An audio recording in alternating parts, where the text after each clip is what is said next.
मोर ना हरि कका मो गाधवागुड़ा बोले आमर वर्ष को 10 जन पिला माने मरी गले खाली भेंडिया पिला माने बोले आमे केमिति आमे मरी जाउछु बोले आमे चिंता कलु बोले प्रत्येक गुणिया पाखरे आमे जाइछु कोन फाय आमे मरुछु बोले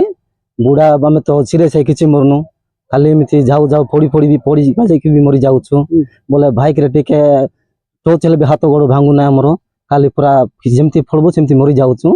बोले आमे गुणिया पाखरे आमे गोटे मीटिंग बसलु तापरे गुणिया पाखरे गोलार नाइ कि बाबू रे तुम गाँ रे इष्ट देवी नाइ तेणु करी तुमको के मध्य तुमको इष्ट देवी से साहाय्य करू नाइ पूजा पाठ खोले तुम्हें भल रहइबो बोलारो आमे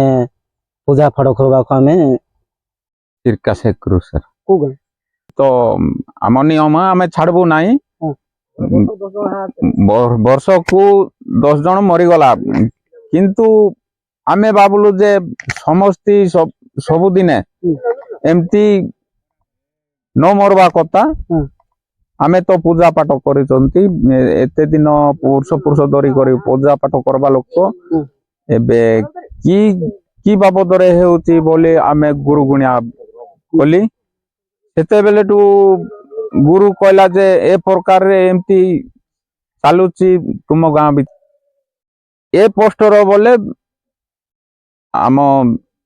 साइज पाई कु गुरु आसी से गुरु आमे मते कहलारू सेमती पोस्टर करिकिना आमे इटी जगी रही 8 दिन पर्यंत को आमे पारबो नाइ आउ गाँर लोक संधि डेई करी बाहर को जाई पारबो नाइ।